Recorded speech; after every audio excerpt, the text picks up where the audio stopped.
जहां ये बंधन भ्रमात्मक हटा तो परमानंद की बाढ़ आ जाएगी। आप भावना भी नहीं कर सकते, संसारिक शब्दों में कल्पना भी नहीं कर सकते कि परमानंद सुख कैसा होता है, क्योंकि जितनी भी रची हुई सृष्टि वो ब्रह्मा के द्वारा रची हुई है।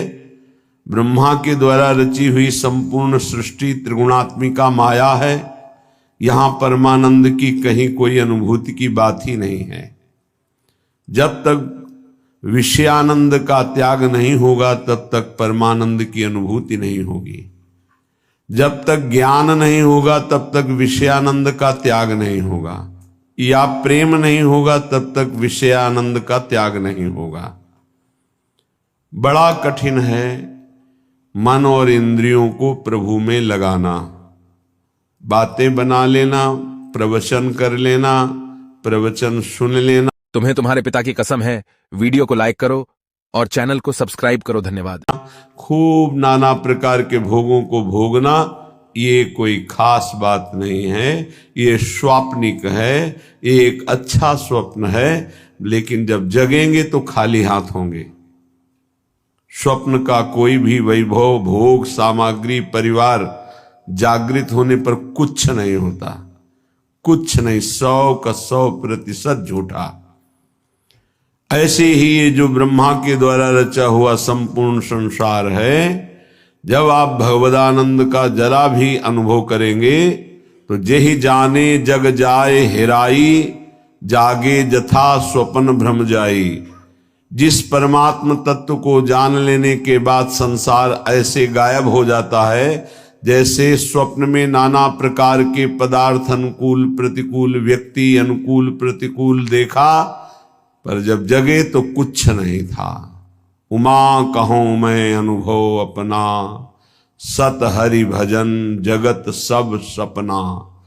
ये स्वाप्निक पूरा का पूरा जितना ब्रह्मा ने रचाया, आ ब्रह्म स्तंभ पर्यंतम सर्वम मायामयम जगत, सत्यम सत्यम पुनः सत्यम हरेर्नामैव केवलम। तिनके से लेकर ब्रह्मलोक तक जितना कुछ है ये सब जादू का तमाशा है, माया है। आ ब्रह्म भुनान लोकान पुनरावर्तिनो अर्जुन। हे अर्जुन, इसमें मत फंसो। ये सब बार बार जन्म मरण का चक्र बढ़ाने वाले हैं, मिटाने वाले नहीं हैं। यहां से लेकर ब्रह्मलोक तक एकमात्र सच्चिदानंद में वृत्ति लगा दे, चाहे गृहस्थ हो या विरक्त हो, अपने अपने धर्म का पालन करते हुए वृत्ति को नाम में लगाना है, नाम में जीवन करना है। बातें बना लेना, ज्ञान की बातें उपदेश कर लेना बहुत सरल है, पढ़ लो सुना दो, लेकिन इनको अपने आचरण में उतार लो। सोई महात्मा, चाहे वो गृहस्थ हो या विरक्त हो, शास्त्र की आज्ञा के अनुसार अपने अंतःकरण को चलाना ये महात्मा का लक्षण है। मन और इंद्रियों को स्वतंत्र रूप से भोगों में छोड़ देना ये विषयी पुरुष का लक्षण है। प्रायः बहुत संभालने पर भी, बहुत वर्षों तक इनको संयम में रखने पर भी कभी अहंकार न कर ले कि मैं संयमी हो गया, मैं जितेंद्रिय हो गया। जब तक प्रभु का मिलन न हो जाए तब तक मन और इंद्रिय पर विश्वास न करे कि मैं अमुक भोगों का विजयी हूं, त्यागी हूं। नहीं, कभी भी फिसल सकते हो। इसलिए आजीवन भगवत मार्ग के पथिक सावधान रह करके कभी गर्व नहीं कि मैं जितेंद्रिय हो गया, मैं मनोनिग्रही हो गया, मेरा क्या माया बिगाड़ सकती। नहीं, शिव विरंचिका मोहई को है बपुरान। और कौन बेचारा माया से युद्ध कर सकता है जब ये बड़े बड़े। तो क्या करें, बड़े मत बनो, छोटे बन जाओ। दैन्य हो जाओ तृणादपि सुनीचेन, कोई नहीं तुमसे प्रश्न करेगा, न माया न भगवान। प्रश्न करते हैं जिनको बहुत अभिमान है कि हम जितेंद्री हैं, हम मनोनिग्रही हैं, हम बड़े भजनानंदी हैं, तो प्रश्न हो जाता है, ये देखो दो इसका उत्तर। यदि छोटे बन जाओ, तृणादपि सुनीचेन तरोर्यु सहिष्णुना, वृक्ष के समान सहनशील, तिनके के समान नीच, दूसरों को मान देते हुए स्वयं अमानी, कीर्तनीय सदा हरि, ऐसा भक्त निरंतर भजन परायण रहता है, उसकी इंद्रियां चंचल होती ही नहीं, क्योंकि भगवत कृपा से वो शांत हो जाती हैं। ये रहस्य को समझिए। अमानिना मान देनो कीर्तनीय सदा हरि। यदि आप अपने में थोड़ा भी सद्गुण का अभिमान करेंगे तो माया प्रश्न कर देगी। माया के प्रश्न का उत्तर देना केवल भगवान की कृपा पात्र की ही क्षमता है, दूसरे की नहीं। श्रीपाद कह रहे हैं कि हे हरि कहाँ जाऊं, क्या करूं, ये इंद्रिया ये मन मेरे वश में नहीं है, और बिना इनके वश में हुए भगवत प्राप्ति नहीं होती। प्रविशति सदा दोष निचय, ये सदैव दोष वाले कार्य में ही लगी रहती हैं, पापाचरण कराने के लिए प्रेरित करती रहती हैं। ये इंद्रियां, ये देख लो, ये खा लो, ये सूंघ लो, ये भोग लो, ये छू लो, नाना प्रकार से शब्द स्पर्श रूप रस गंध। एक उपाय मुझे समझ में आया है, श्रीपाद प्रबोधानंद जी कह रहे हैं, मुझे एक उपाय समझ में आ रहा है कि यदि वृंदावन धाम का अनन्य भाव से आश्रय ले लिया जाए तो सब ठीक कर देगा। ये बड़ी अद्भुत महिमा है। कैसे ठीक कर देगा? जब आप श्री धाम वृंदावन का आश्रय लेंगे तो वृंदावन आपको किसी महापुरुष से मिला देगा।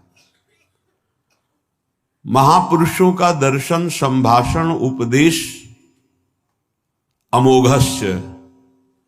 जैसे भगवान का बाण कभी लक्ष्य वेदे बिना वापस नहीं लौटता, जिमि अमोघ रघुपति कर बाना, ऐसे ही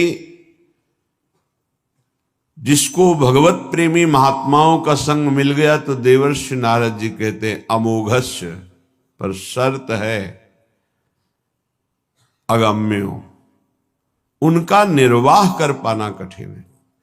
4 दिन श्रद्धा तो कोई भी रख सकता है, लेकिन आजीवन उन पर कभी दोष दर्शन न हो, उनकी आज्ञा का उल्लंघन न हो, धैर्य पूर्वक उनके आश्रित बने रहो, वो प्रभु के द्वारा आपका संबंध कराया गया है।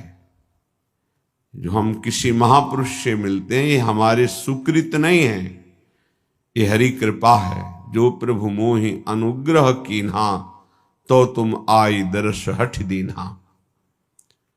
भगवत अनुग्रह से भगवत प्रेमी महात्माओं का संग मिलता है।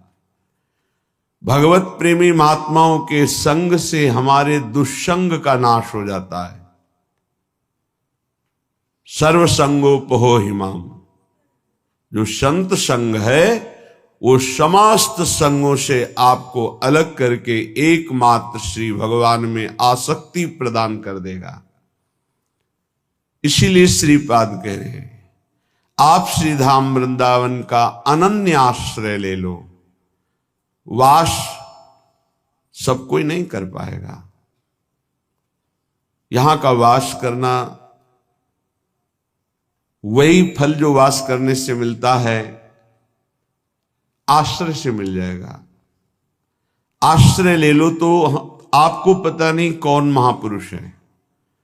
संत महापुरुषों की पहचान केवल भगवान जानते हैं, या उसी कोटि का महापुरुष हो तो जानते हैं, अन्यथा नहीं।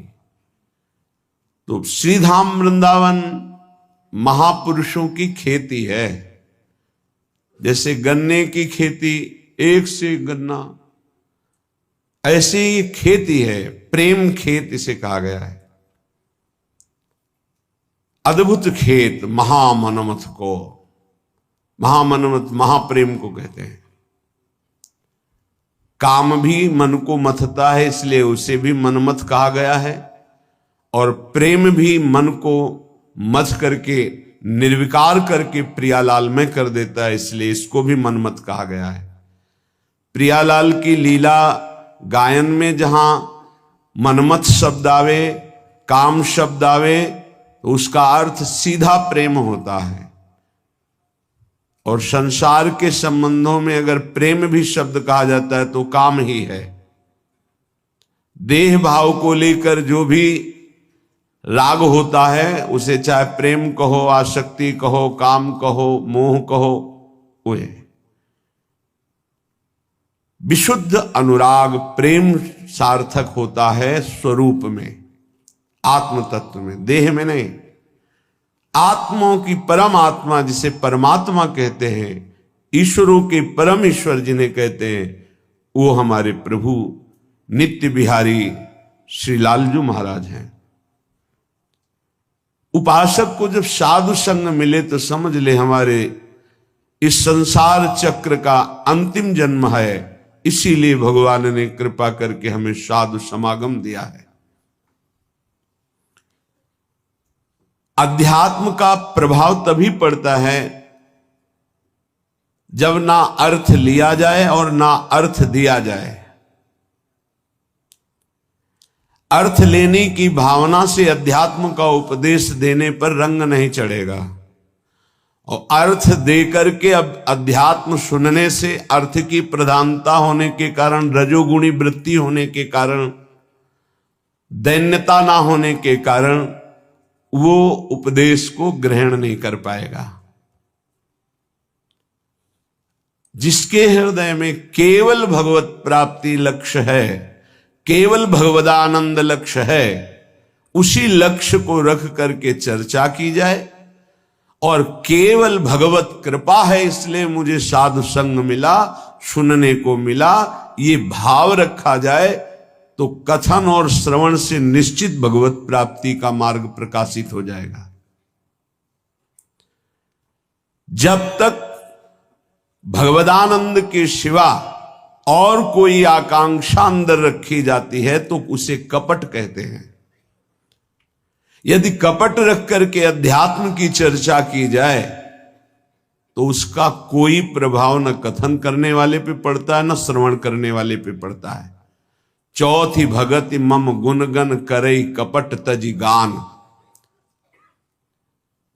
ये जो भगवत चर्चा है, स्वांता सुखाय तुलसी रघुनाथ गाथा, ये आत्म सुख के लिए गान की जा रही है। मान प्रतिष्ठा यश कीर्ति रुपया पैसा भोग सामग्री प्रणाम नमस्कार वाहवाही, ये सब इसका लक्ष्य नहीं। अगर ये लक्ष्य है तो प्रभाव नहीं पड़ेगा, न कथन से न श्रवण से।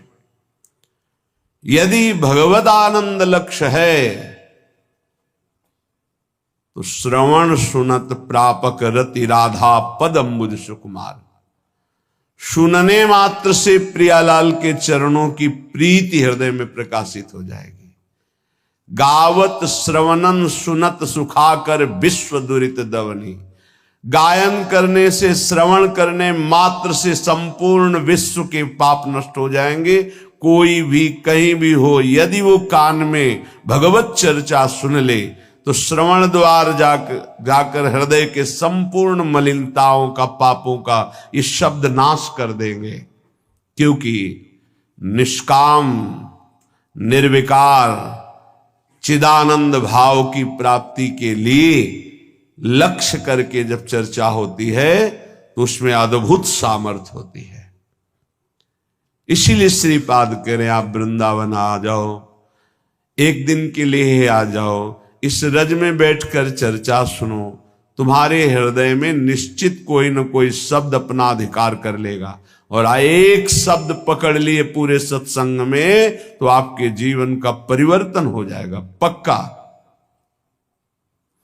श्रीपाद कह रहे जाति प्राण धनानि यान्तु सुयशो राशि परीक्षीयताम् सद्धर्मा विलयम प्रयान्तु सततम सर्वैश्चर्निर्भर्त्स्यताम् आधिव्याधि सतेन जीर्यतु वपुर्लुप्तो प्रतिकारतः श्रीवृंदा विपिनम तथापि न मनाक् त्यक्तुम ममास्तां मतिः।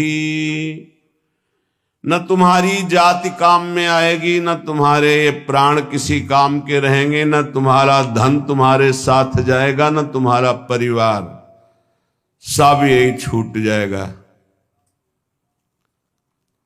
देखो, जो पंचभूत हैं वो सबके एक ही हैं। पंचभूतों से बना हुआ है शरीर, जैसे हमारा वैसे ही आपका। इसमें कोई घटा बढ़ी नहीं है कि 80% हमारा, 75% आपका, 100% उनका, ऐसा नहीं।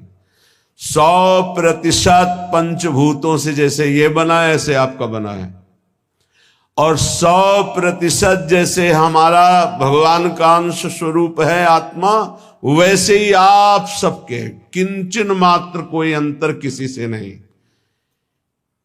ये जो विविध प्रकार के धर्म, लोक धर्मों की व्यवस्था की गई है, वो भगवत प्राप्ति के लिए की गई है।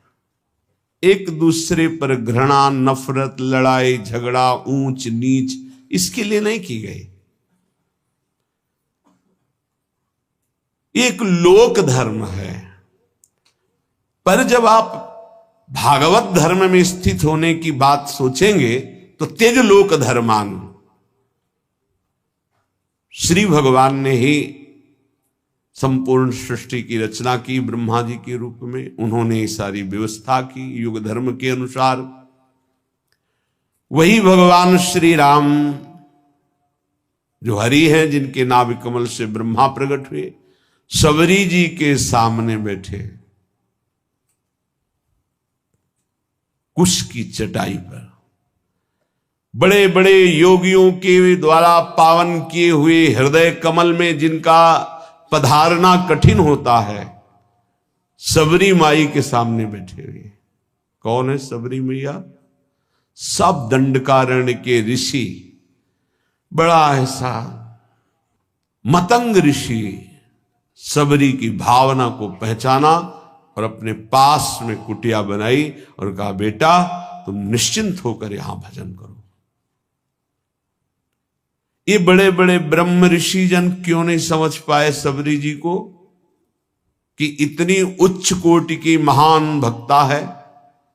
क्योंकि उन्हें अपने ब्रह्मणत्व का, अपने तप का, अपने साधन का ब्रह्मणत्व है। ये भगवान किसी की भी कुटिया में नहीं गए, किसी की तरफ देखा नहीं, उनकी तरफ देखा जो सबरी जी पर भाव रखते थे। तो उनसे पूछ लेते थे कि सबरी मैया का आश्रम किधर है। संभाषण कर लिया, देख लिया, आश्रम किसी के नहीं। और जो ऐसा सोचते थे कि मैं तो इतने 1000 वर्ष से तप कर रहा हूं, भगवान तो मेरे यहां आएंगे ही, भगवान ने देखा भी नहीं, संभाषण भी नहीं किया। आश्चर्य है, भगवान सबरी जी के सामने कुशासन में बैठे हुए। सबरी जी एक एक बेर भगवान को दे रही है, जो रोज भाव से चयन करती थी। भगवान उसे बखान बखान के पा रहे। फिर भगवान सबरी जी की स्तुति करते हैं। जो नवधा भक्ति है वो उपदेश नहीं, क्योंकि भगवान के सामने ही प्रेमाग्नि में शरीर को भस्म करके वो भगवत धाम जा रहे, तो उपदेश दिया जाता है जो आचरण करे। सबरी जी में तो संपूर्ण प्रेम लक्षणा भक्ति का प्रादुर्भाव हो चुका है, जो नवधा भक्ति के बाद होती है। भगवान ने उसमें कहा कि जाति पाति कुल कर्म बढ़ाई, ये सब मैंने माना, मुझे ये कोई रिझा नहीं सकता। मैं अमुक हूं, मैं अमुक हूं, मैं अमुक। मानो एक भगति कर नाता, एकमात्र मैं भक्ति का नाता मानता हूं, और वो किसी के अहोवत्सो पचतो गरीयांग यज्ञभ्यागे वर्तते नाम तुभ्यम। वो चांडाल भी जगत पूजनी हो जाता है जिसकी जिभ्या पर भगवत नाम हो। जो भगवान का भक्त हो चरणोदक लेकर पीना चाहिए, वो चाहे स्वपच हो, चांडाल हो, किसी भी कुल में जन्मा हो। और जो भगवान की भक्ति से विमुख है, वो कोई भी हो, वो इस सच्ची मानो वही स्पर्श करने योग्य नहीं है जो भगवान से विमुख है। और जो भगवान के सन्मुख है वही सर्व पूजनीय सर्व वंदनीय है। ये केवल एक मर्यादा बनाई गई लोक व्यवहार के संचालन के लिए। सत्य वस्तु ये है कि जो ये शरीर है वही सांप के शरीर है, जो ये आत्मा है वही सांप की एक आत्मा है। इतना भी भेद नहीं, इतना भी अंतर नहीं है। जैसे छोटा भाई बड़े भाई के चरण छूता है तो वो महान नहीं हो गया है, वो नीच नहीं हो गया छोटा भाई, वो बड़ा महान नहीं हो गया। एक मर्यादा है लोक व्यवहार की। तत्वतः दोनों में एक ही आत्म तत्व है, दोनों के एक ही पांच भौतिक शरीर से निर्माण हुआ। ये जो जाति है, जो शरीर है, जो प्राण है, जो धन है, जो परिवार का संबंध है, ये केवल लोकवत है। एक ऐसे ही चंद दिनों में सब छूट जाएगा। ना ये पहले मिला था ना ये बाद में रहेगा। ये बीच में कुछ समय के लिए, जिसे तुम बहुत लंबा समय समझते हो, 70 वर्ष 80 वर्ष, ये कुछ नहीं है। विचार करके देख लीजिएगा। श्रीपाद कह रहे हैं ये सब नष्ट हो जाएगा, छूट जाएगा। जिस लिए आए हो खास बात उसको तुम भूल गए हो। तुम परम धर्म की प्राप्ति के लिए आए हो। सावई पुंसो परो धर्मो यतो भक्ति अधोक्षजे। भगवान श्री कृष्णचंद्र के चरणारविंद की प्रेम लक्षणा भक्ति नहीं मिली, जीवन का कोई लाभ आपने प्राप्त नहीं किया। यदि आपको भगवत नाम जप, भगवत लीला गुणानुवाद, भगवत धाम आश्रयवास, भगवत प्रेमी महात्माओं का संग मिल गया तो अब आपके कल्याण में, परम पद की प्राप्ति में कोई संशय नहीं है। हां, थोड़ा धैर्य धारण कीजिए। यदि आपका कोई निरंतर तिरस्कार करे तो भी भजन को छोड़ना मत और भजन को खर्चा मत होने देना।